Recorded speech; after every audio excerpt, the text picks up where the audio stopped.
Well, hey there, and welcome back to Sonic Safari, a channel featuring tales of record collecting. I'm your host Marcus, a Swedish hipster lost in the fog in San Francisco. So last week we looked at MTV and how it really kickstarted my love for music and for vinyl collecting. And there were so many memories that came back from making that video, so if you haven't checked it out, please do. I really enjoyed making it. On this week's episode, I want to look at record collecting hype words and what they mean to me. So let's just jump into it, shall we?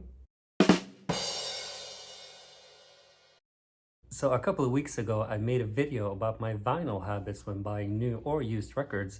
And I mentioned that I don't keep the hype sticker, and it made me think, why don't I? And I guess that in the end, I feel the most time the hype sticker is trying to make something that is not special sound like it is, which in the end is what the word hype means. And I also do recognize that there are words that I do care about, and if they are part of a hype sticker or an announcement for a new vinyl, I will care about it and have my ears perk up. So I wanted to talk about just that. What are the signals that I care about when it comes to vinyl, and what ones are just that hype? Of course, this is just my personal take, and I would love to hear what you think about it. But before we jump in, please like and subscribe. It helps me more than you think.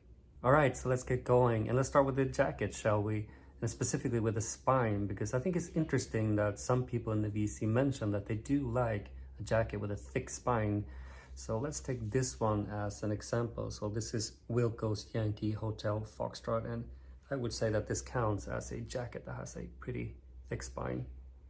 And we do, of course, love the jacket because it's a piece of art, and this one is beautiful. And I guess if you see part of the spine in your collection, it's also a way to see part of that artwork. However, personally, I am running out of space, so thick spines for the only purpose of being thick is not something I will sign up for. And some of these records lately hardly fit in the outer sleeve. I need an XL version to fit some of these really thick spines, so no, spines is not something I even think of. Okay, so over to the jacket itself, and even if you don't care about the jacket that the vinyl comes in, I'm pretty sure that you've heard about the Stoughton Printing Company. They are synonymous with high quality jackets and are basically, to my understanding, one of the few plants that still have a partly handmade process to produce these tip-on jackets.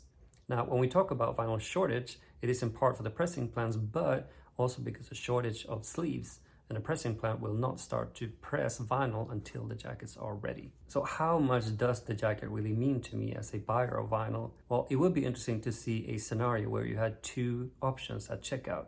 One will be the Stoughton tip-on jacket, which means that the product will be more expensive and take up to months to receive.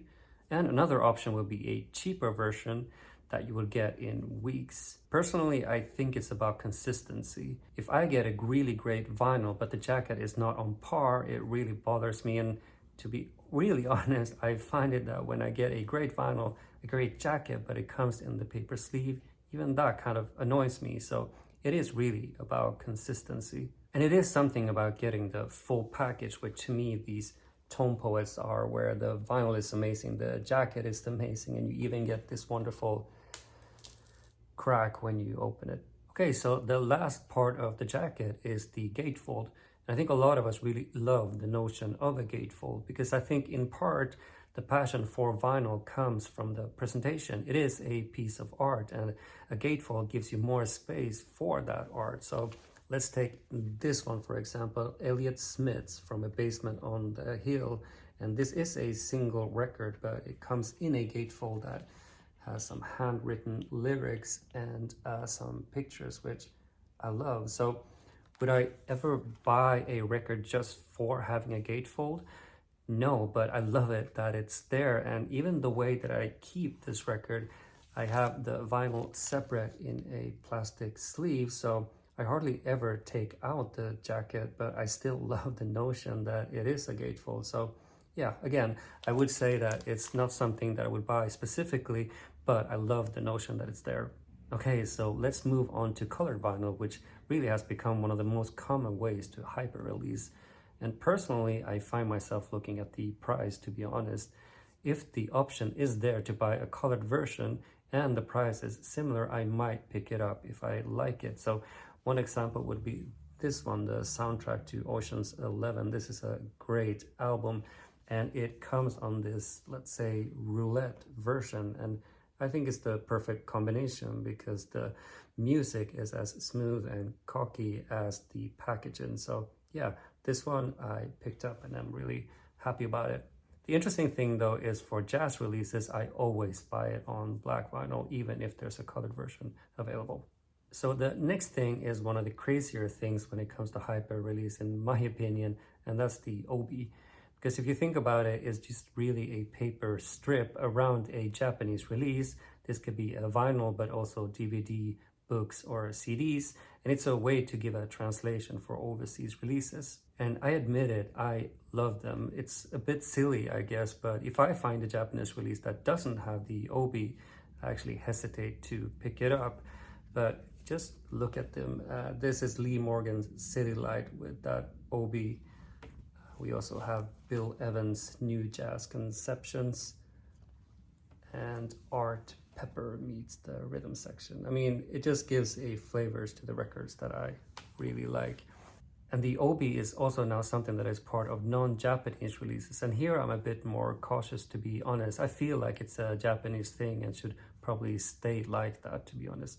All right, so let's move on to the weight of the vinyl, because that is something that is put on a lot of hype stickers, 180 grams. And if we go a bit crazy, even 200, but what does that actually mean? So most vinyls are pressed between 120 and 140, so of course 180 is more, but does that mean that it sounds better? And I think the answer to that is no. The sound quality has to do with the quality of the vinyl, of course, the pressing of it, and also the recording. So the weight of the vinyl is more about the durability. So technically, 180 gram is more durable and will thus last longer, but that's all it is. So this notion that weight is something that is not bad, but I think it's important to think about the context of it, and it doesn't really have anything to do with the sound quality. So let's talk a bit about limited and exclusive releases, because I think this has become one of the main ways to hype a release. And if I go through my collection here, I realize that I don't really have that many releases that I would consider to be limited or exclusive. And I think it has to do with, many times this means that it's either on a colored vinyl and or a very limited pressing, so 500 or 1000. And personally, I don't really care that much about those types of releases. What I do care about are releases like this one.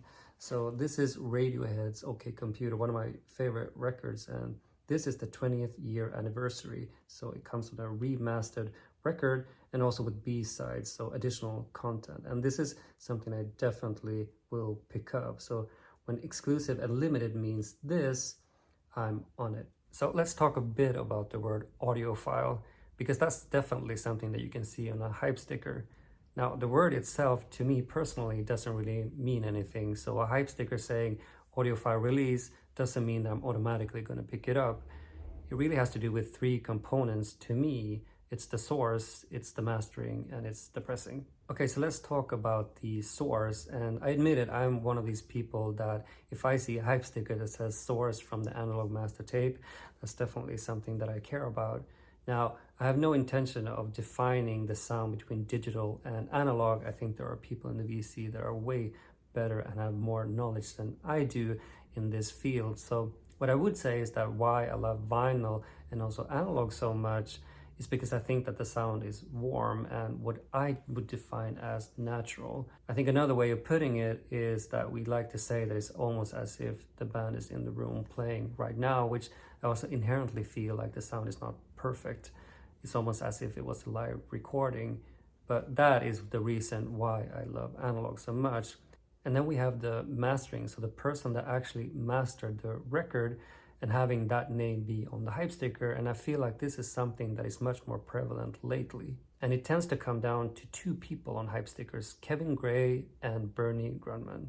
I don't know enough about mastering, that is the processing of the audio, but I still care who has mastered it if I know who it is, just because it's a sign of quality. And I admit it, this did not happen 5 years ago. And it's very similar where the record is pressed. And there are three places that stand out to me. QRP, Quality Record Presses, owned by Chad Kassem of Acoustic Sounds. RTI, so Record Technology Inc. in California, or Optimal in Germany. Again, I don't really know much about the details around pressing, but to me, it signals quality. So going back to the word audiophile that we talked about earlier, it's not something I look for per se, but if the three are put together, so a hype sticker that says source from the analog master tape, mastered by Kevin Gray, for example, and pressed at RTI, to me that signals quality and the notion that this is going to be a high quality audiophile pressing, and that I do care about. Okay, so that's it. These are my thoughts around record collecting hype words and how I think about them when I buy vinyl records. So what did I miss and what do you think about hype words? Let me know in the comments below. All right, so that's it for today's episode. Please like, subscribe, and all of that good stuff. On the next episode, I want to recommend some really interesting record labels for you to expand your collection. Until then, tack och adjö.